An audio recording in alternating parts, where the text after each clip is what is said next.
এই স্বামী দেবানন্দ মহারাজের মুখে আমরা একাধিকবার শুনেছি ওনার চরণতলে বসে দুবার কবিগুরুর চরণতলে বসে ওনার আশীর্বাদ পেয়েছেন। সাক্ষাৎ আমরা হা করে শুনতাম দুবার, একবার নয়। এবং কি কথাবার্তা হয়েছে তার আমার সবটুকু মনে নেই, অনেকটাই মনে আছে। তো একটু বলি, যেমন একটি গান, তুমি কেমন করে গান করো হে গুণী, আমি অবাক হয়ে শুনি। যারা হয়তো নিজেরা গান গাইতে পারেন না, কিন্তু যারা প্রাণের মতো ভালোবাসেন, প্রাণাধিক ভালোবাসেন সঙ্গীতকে, তারা অবাক হয়ে যায় কেউ যখন গান করেন। শিল্পীদের দিকে তাকিয়ে থাকেন যে কি করে গানগুলি করছেন আপনি। তো রবি ঠাকুরকে এই প্রশ্ন করেছিলেন আমাদের পূজনীয় স্বামী দেবানন্দ মহারাজ। তখন সম্ভবত উনি কলেজে পড়েন। তো কবিগুরু গম্ভীরভাবে ওনাকে বলেছিলেন, মনে পড়ে মাথায় হাত দিয়ে আশীর্বাদ করেছিলেন, বলেছিলেন, হে বালক স্তব্ধ হও, তোমার মধ্যে সব আছে, কালে প্রকাশ পাবে। তোমার মধ্যে সব আছে, কালে প্রকাশ পাবে। তো সেটি আজকের কথা নয়। শাহডাঙ্গি আশ্রম প্রতিষ্ঠা হয়েছে 59 সালের 11ই মে, তারও বহু আগে।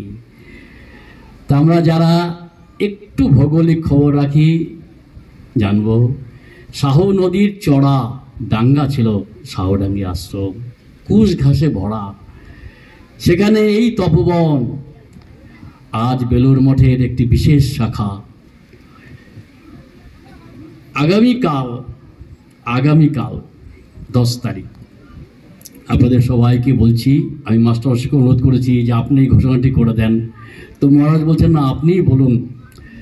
আমি জোড়হাত করে বলছি, মহাপুরুষরা আমরা যে জীবনযাপন করছি তা দেখে ওনারা অনেক সময় ভিতরে খুব দুঃখ অনুভব করেন, কেন আমরা এই জগৎ নিয়ে মেতে আছি।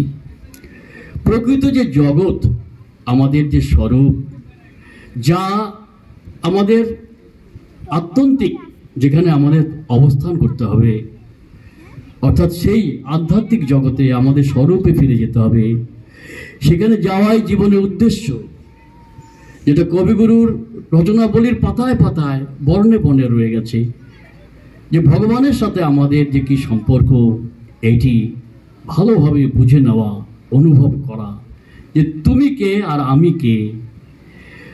তো বেলুর মঠের বর্তমান প্রেসিডেন্ট মহারাজ পরম পূজ্যপাদ স্বামী গৌতমানন্দ মহারাজ, ওনার বয়স এখন 97 চলছে, 97। উনি এই অঞ্চলে এসছেন 6 তারিখে এসছেন, বর্তমানে দার্জিলিংয়ে আছেন। উনি আগামীকাল শাহডাঙ্গি আশ্রমে আসবেন, রাত্রে থাকবেন। দুপুরে আপনাদের সবার যথাসময়ে আপনারা উপস্থিত হলে আপনারা সবাই বসে প্রসাদ পাবেন, এটি ব্যবস্থা হয়েছে। এবং আমাদের বড় মহারাজ পরম শ্রদ্ধ শ্রীমৎ স্বামী নরেশানন্দ মহারাজ বলে দিয়েছেন সবাইকে নিমন্ত্রণ করতে। যেমন সূর্যদেবের করুণা সবার উপরে, তেমনি এই মহারাজ 97 বছর বয়স, কিন্তু দেখলে মনে হতে পারে 60-65। ওনার চোখের দিকে তাকালেই যেন মনে হবে যে আমার জন্য বোধহয় উনি উত্তরবঙ্গে এসছেন, করুণা, দয়া, ভালোবাসায় ভরা। দীর্ঘ 50 বছর পরে বেলুর মঠের কোনো একজন মহারাজ, প্রেসিডেন্ট মহারাজ এই অঞ্চলে এলেন। কেন ওনারা একটু বেশি বয়সে প্রেসিডেন্ট হন, যার জন্য কলকাতার বাইরে যাওয়া হয়ে ওঠে না। কিন্তু এই মহারাজ যেন 16 বছরের যুবক। এই জন্য আপনাদের সকলের কাছে আমি হাত জোর করে নিমন্ত্রণ করছি, আপনারা মহারাজকে দর্শন করার চেষ্টা করবেন। মহারাজ আগামীকাল বিকেল 4টার সময় শাহডাঙ্গি স্কুলের একটা ভবন উদ্বোধন করবেন।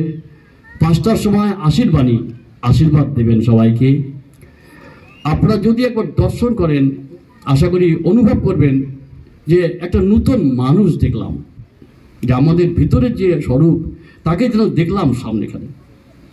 যাই হোক, আমি একটু আবেগপ্রবণ হয়ে পড়ছি, আমি কন্ট্রোল করছি নিজেকে। তো কবিগুরুকে প্রণাম জানিয়েছি। এরপরে আরও যেখানে যারা রয়েছেন মঞ্চের সামনে সকলকে আমার অন্তরের যথাযোগ্য সম্ভাষণ জানাচ্ছি। আমি ধন্য, আমি কৃতজ্ঞতার্থ আজকের একটা সুন্দর কবিগুরুকে কেন্দ্র করে এই অনুষ্ঠানে আসতে পেরে।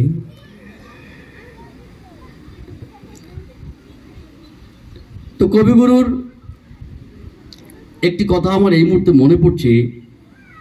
পরম পূজনীয় মহানামব্রত ব্রহ্মচারী মহারাজের কথা আপনারা অনেকেই জানেন, জগৎ বরেণ্য মহাপুরুষ।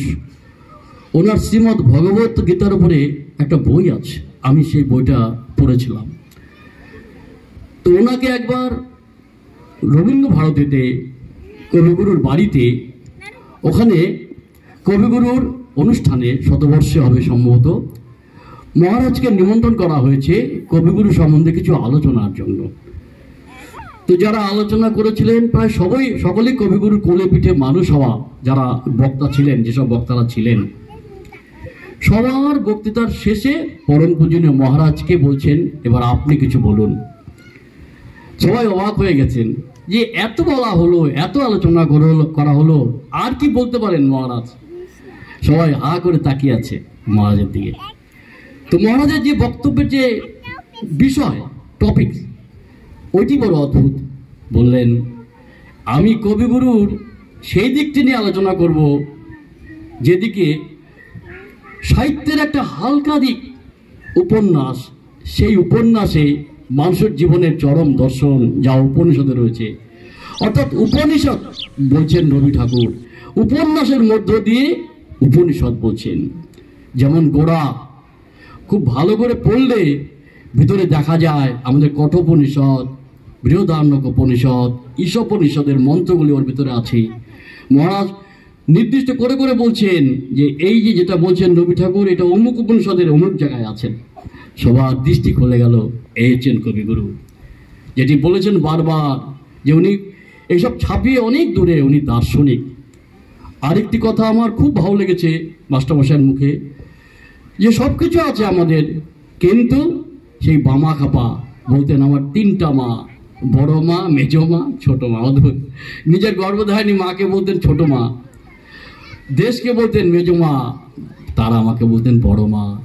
নিজের মাঠ থেকে, গর্ভধারিণী মাঠ থেকে গুরুত্ব এই দেশ, যেটি মাস্টারমশাই বলছেন যে আমাদের সব কিছু থাকবে, কিন্তু তার উপরে আগে দেশ আমাদের প্রথম। এর জন্য যা করা দরকার, যতটা স্যাক্রিফাইস, যতটা ত্যাগ করা দরকার আমাদের করতে হবে। এই দেশ আমাদের প্রাণ, এই দেশ আমাদের মা, আধ্যাত্মিক মা। যাই হোক, আমি আর কিছু বলছি না। আমি শ্রী ভগবানের কাছে এই প্রার্থনা করছি। অনেকটা চোখে দেখেছি অলোকমেধা স্যারকে, অলোকবাবুকে আমরা দেখেছি, প্রলয়বাবুকে আমি দেখেছি, ওনার কথা শুনেছি। আমি প্রণাম জানাচ্ছি, উনি যেখানেই থাকুন ভগবানের দয়ায়।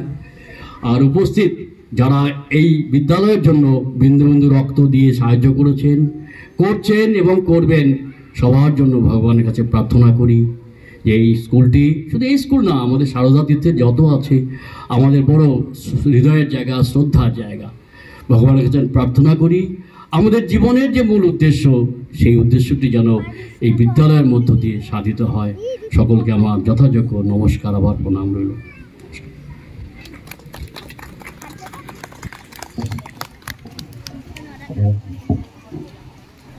এখন